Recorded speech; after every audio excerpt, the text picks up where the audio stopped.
Hello, my name's Adrian Goldberg and welcome to the Byline Times podcast. The Byline Times, it's what the papers don't say, what radio doesn't report and what telly doesn't tell you. This time, record sewage spills in England's rivers and seas. 3.6 million hours of waste were dumped in 2023 compared to 1.75 million hours the year before. Sewage works are sometimes overloaded during heavy downpours, meaning waste flows out untreated. But these occasions should be kept to a minimum. So this all begs questions, I suppose, about the regulation of our privatised water companies who paid out £1.4 billion to shareholders last year, but who are now seeking an additional £10 billion from customers to deal with sewage.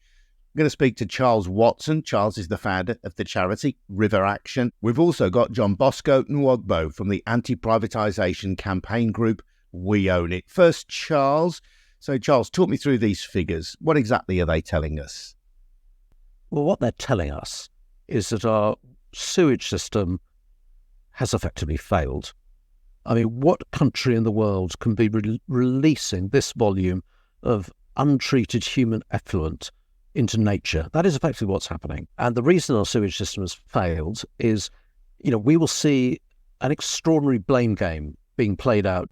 The regulators are blaming the water companies are blaming Offwhat is blaming everybody else. But the reality is this is a basic, fundamental service which the public expects to be able to dispose of its effluent in a safe way. But this basic public service, over the last 30 years since it was privatised, has effectively been not run to produce a facility to ordinary people like you and I. It has been run to produce profits to be distributed back to shareholders who've effectively asset stripped the industry. So, for example, if we take out the biggest water company in this country, which is also the biggest sewage company in Europe, Thames Water was literally taken into private equity ownership. It had huge levels of debt put upon it. That debt was then stripped out by its international investors as special dividends. And we are now facing unprecedented stresses from climate and more extreme weather events, and not to mention the fact that London has grown by 30% in population during this period of time. The system is coming under these huge stresses and should be subject to extra investment to make it more resilient. All the money's been taken away, and that is what's happened. We have a failed system, and what bears witness to that is the vast quantity of basically human poo floating down the rivers. It's a disgrace and a scandal. As we're recording this, we're a few days away from the Oxford-Cambridge race, and you've been doing your own research into the stretch of the River Thames where the boat race will be taking place. Well, that's right. We've been doing E. coli testing, which is the worst of all things that comes out of the sewage work. So E. coli, as I'm sure you're aware, is a pathogen. It's what makes you incredibly ill if you were to ingest it.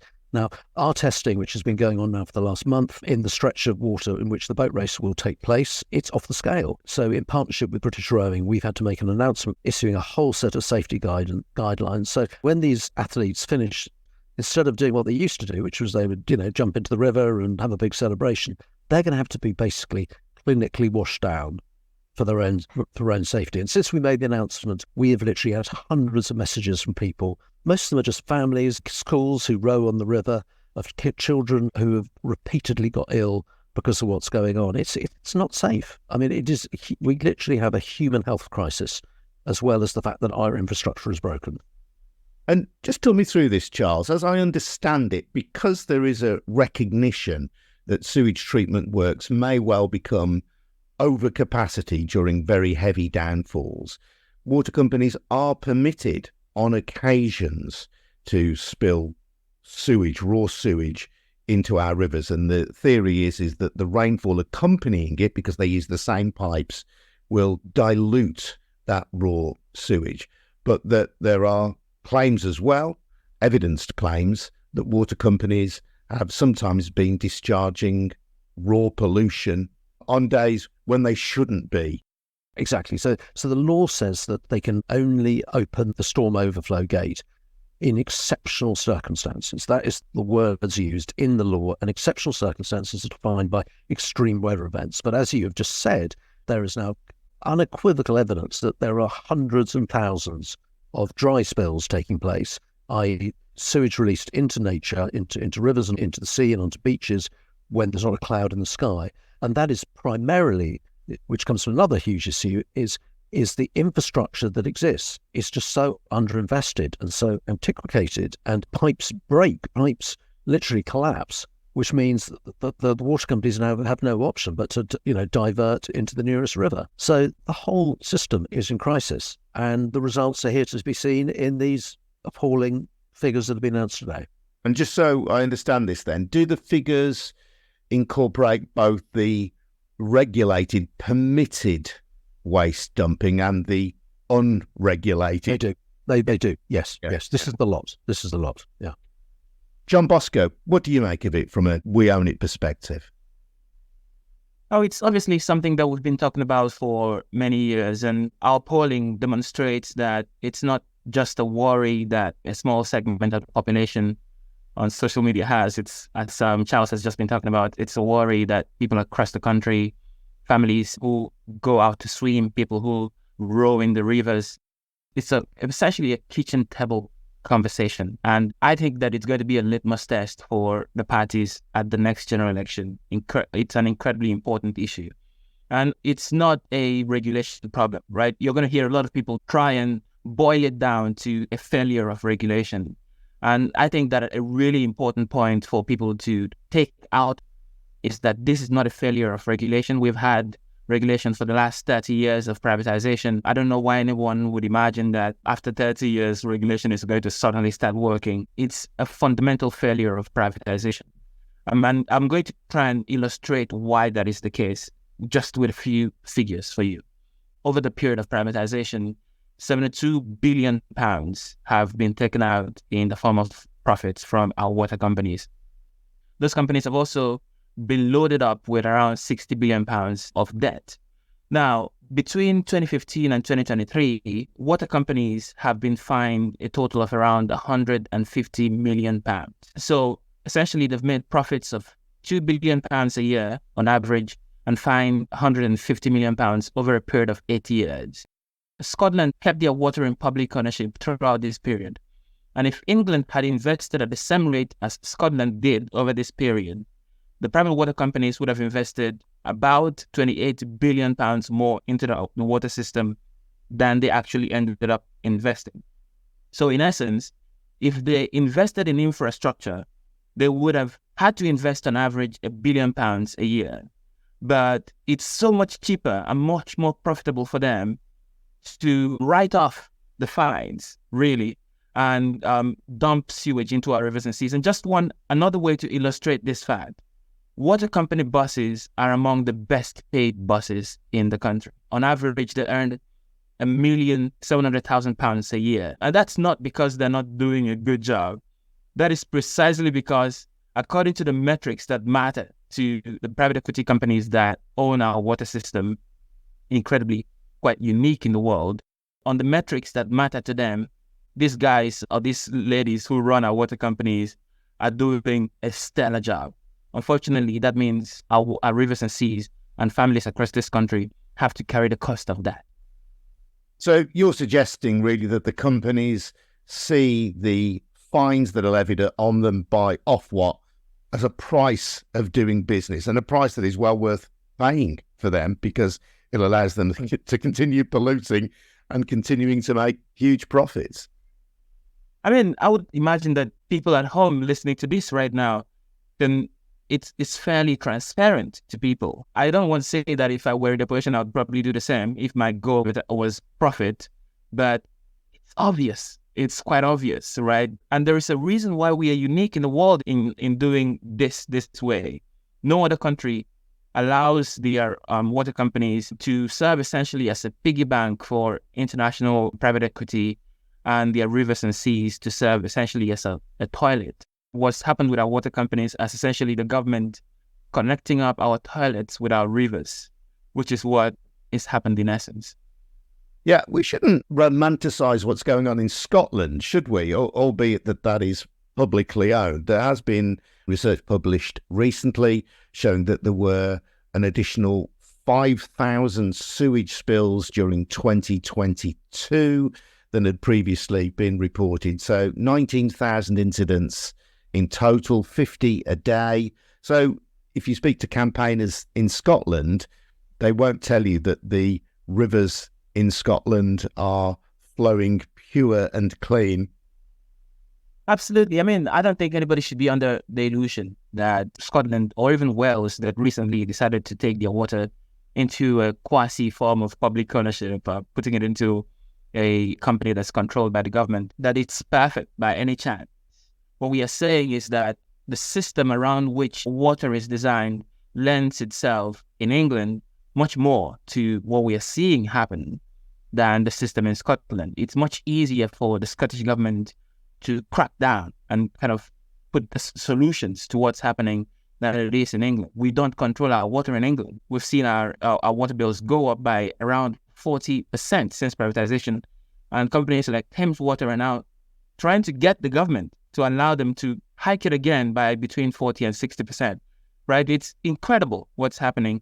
So I would obviously agree with those campaigners in Scotland. It's not perfect, but the system here is kind of structurally built to lend itself to this kind of crisis, much more so than theirs in Scotland. Charles, your charity looks UK-wide, and one of your key issues is around agricultural waste being pumped into rivers around the UK. What is your sense of the comparison between different parts of the UK, England compared to Scotland, compared to Wales? Sounds a ridiculous thing to say, but sewage is obviously the celebrity polluter. It's the most emotive subject, human effluent, human feces floating down the river. But actually, the biggest polluter of our rivers is agriculture. And there it's a much more insidious process, because effectively the land gets saturated with animal waste and fertilizers. The soils become like almost sort of contaminated, and then it leaches constantly. Unlike sewage, which flows out in these sort of discharges, I mean, it is constantly leaching into watercourses and into the water table, and it's destroying some of our most famous rivers, like the River Wye in the Welsh borders. It's as bad everywhere. Scotland, Northern Ireland, Scotland less, because there's much less land in Scotland under agriculture. Obviously, you've got big wild areas, the Scottish Highlands, but in the Scottish borders, which is where there's a lot of intensive dairy farming. Northern Ireland, the biggest freshwater body in the United Kingdom, which is Loch Ness, that huge lake in the middle of Northern Ireland, that is almost ecologically dead due to the runoff mainly from intensive dairy farming. So it's all as bad as each other. But a point I would make, and this is, I agree with so much of what John has said. The point I would make about regulation is what we mustn't forget is that regulation in this country, like many other public services, and the same would apply to national health care, legal aid, and so on, has been defunded. The budget for the Environment Agency in England, which is the principal body to protect nature, protect our rivers, since austerity was introduced 15 years ago, has been cut by 75%. So prosecutions, there were, in 2012, I think there was something like 250 successful prosecutions of polluters. In 2021, there were 2. And that is because effectively law enforcement has been defunded. And in fact, we are in the middle of a really critical piece of litigation with the government. We are suing the Environment Agency, and we're suing DEFRA, who fund it, for failing to enforce regulations. There are a series of very robust, which mainly ones we inherited from our time in the EU, very robust regulations that protect our rivers and our watercourses from pollution, but they're simply not being enforced because their budgets have just been slashed to the bone, so they do not have the resources to do so. So we have to see our regulators properly empowered and enforced so they can pursue, inspect the polluters, discover them, and hold them to account.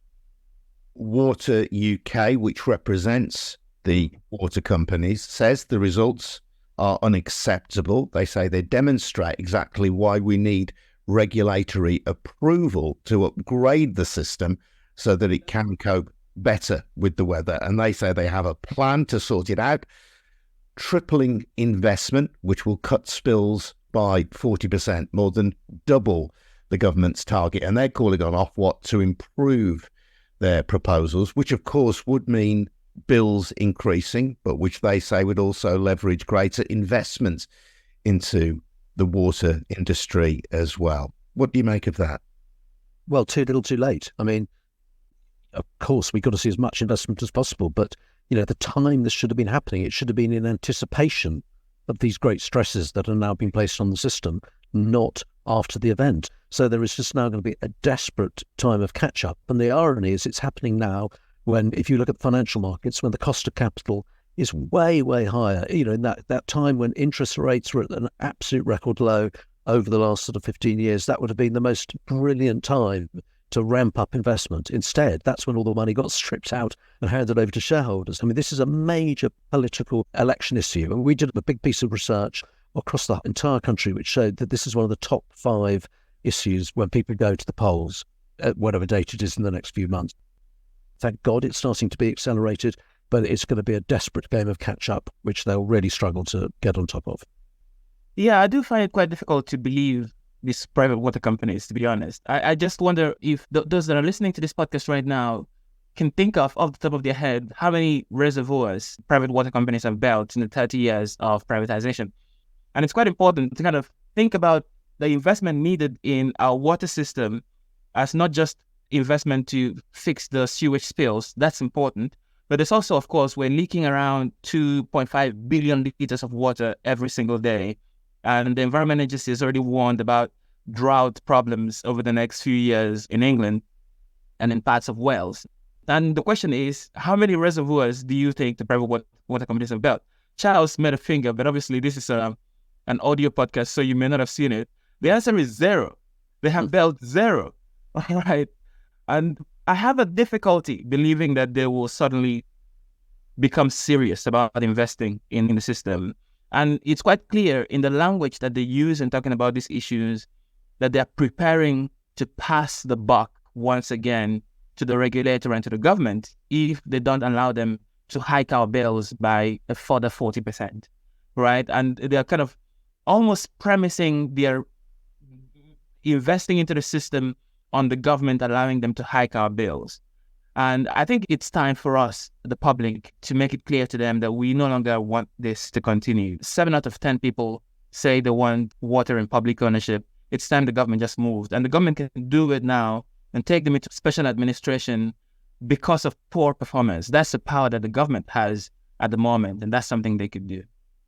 John, great to hear from you. Thank you. Johnbosco and Nwogbo from the anti-privatisation campaign We Own It.